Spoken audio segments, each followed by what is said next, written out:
ये जो मकसद है उसकी हम मुखालफत कर रहे हैं। जो प्रोसेस है वो ठीक है। अगर ये है कि भाई आप आके एक बार अपना रजिस्टर करवा दो कि मैं इस गांव का रहने वाला हूँ, अब मेरा जन्म यहाँ हुआ था, मैं यहाँ रहता हूँ और अब काम के लिए मैं मुंबई में रहता हूँ, तो ठीक था। लेकिन फिर हम तय करेंगे कि तुम गांव में रह सकते हो या मुंबई में रह सकते हो, या तुम्हारे दादा परदादा बांग्लादेश के थे इसलिए तुम्हें बांग्लादेश वापस भेजेंगे, तो वो बुरा है।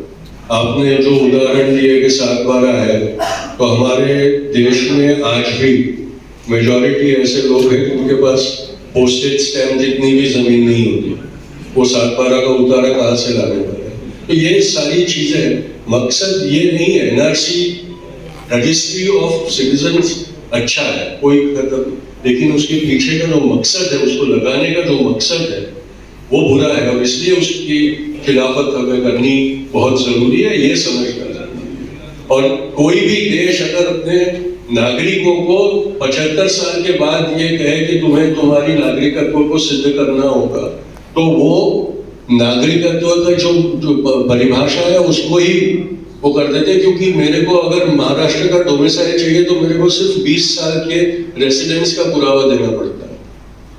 तो जो 75 साल से इस देश में रह रहा है, जब से ये देश बना तब से रहा है, उसको क्यों आज पूछा जा रहा है कि कागज दिखाओ। मैं सलीम जी और तुषार जी से और कुछ मतलब उदाहरण है और एक सजेशन के साथ नफरत की जो जड़ है मैं उस पर बात करूंगा। और जो हिटलर ने जिस प्रकार से इंसान के बीच में जो आपस में खड़े हैं उनके बीच में भी भेदभाव पैदा करता था, उस चीज को मैं सामने रखना चाहूंगा। और उसके लिए उदाहरण पहला मैं एक देता हूँ। जैसे अभी आपने एक मकान खरीदा, उस मकान को आप अपने नाम से रजिस्टर्ड कराएंगे। अगर रजिस्टर्ड नहीं कराएंगे तो आपको डर रहेगा कि कब कोई इस पे कब्जा कर लेगा या क्या हो जाएगा। एक ये उदाहरण है।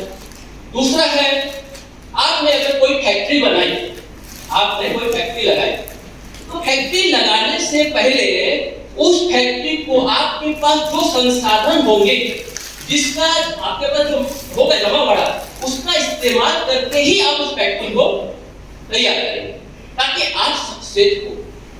तीसरा है मेरे लोकतंत्र। लोकतंत्र का मतलब होता है कि आप की अपनी बात को रख सके, आप उस संपत्ति का इस्तेमाल कर सके जो आपकी है, यह है लोकतंत्र। जैसे आपने मकान खरीदा तो वो मकान का इस्तेमाल आप पूरी आजादी के साथ कर सकते।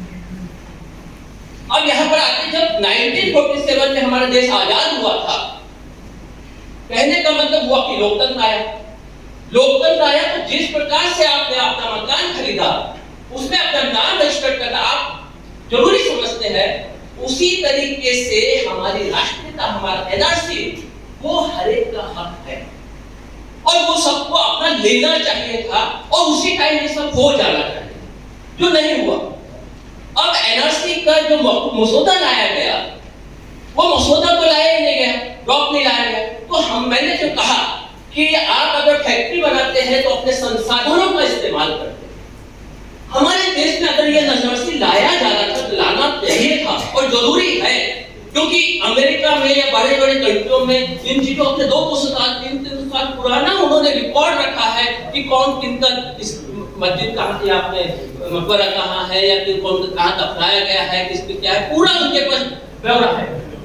हमारे यहाँ भी हमारे पास संसाधन मौजूद है, हमारे यहाँ 7-7 10-10 पीढ़ी के डाटा मौजूद है उन लोगों के पास, जहाँ पर क्या बोलते हैं, आप अपने सब दहाड़ करने जाते हैं, आप अपना गंगोत्री में जाते हैं, जहाँ भी जाते हैं वहाँ आपको पढ़ने और सभी के डाटा मौजूद है। उसी प्रकार से हर व्यक्ति का डाटा मौजूद है, चाहे वो मजदूरी करने कहीं निकलता है या कहीं कोई जाता है।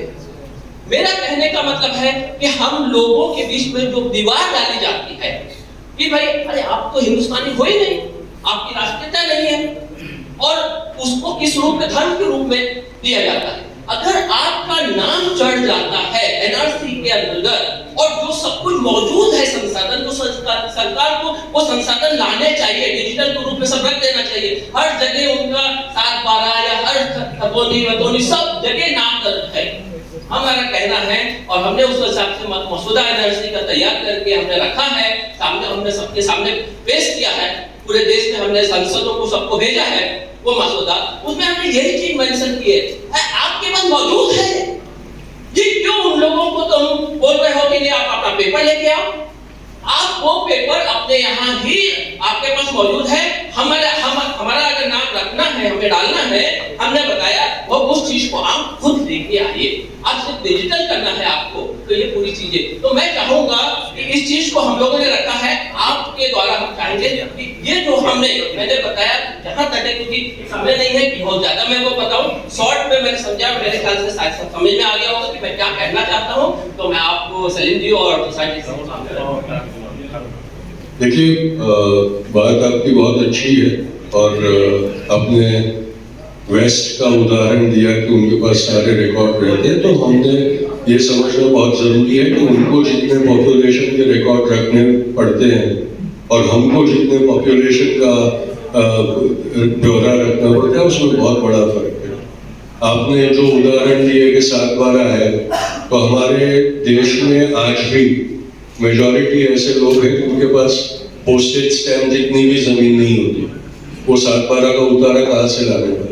तो ये सारी चीजें, मकसद ये नहीं है। एनआरसी रजिस्ट्री ऑफ सिटीजन्स अच्छा है, कोई मतलब, लेकिन उसके पीछे का जो मकसद है, उसको लगाने का जो मकसद है, वो बुरा है और इसलिए उसकी खिलाफत हमें करनी बहुत जरूरी है, ये समझना जरूरी है। और कोई भी देश अगर अपने नागरिकों को 75 साल के बाद ये कहे कि तुम्हें तुम्हारी नागरिकत्व को सिद्ध करना होगा, तो वो नागरिकत्व का जो परिभाषा है उसको ही वो कर देते, क्योंकि मेरे को अगर महाराष्ट्र का डोमिसाइल चाहिए तो मेरे को सिर्फ 20 साल के रेसिडेंस का पुरावा देना पड़ता है।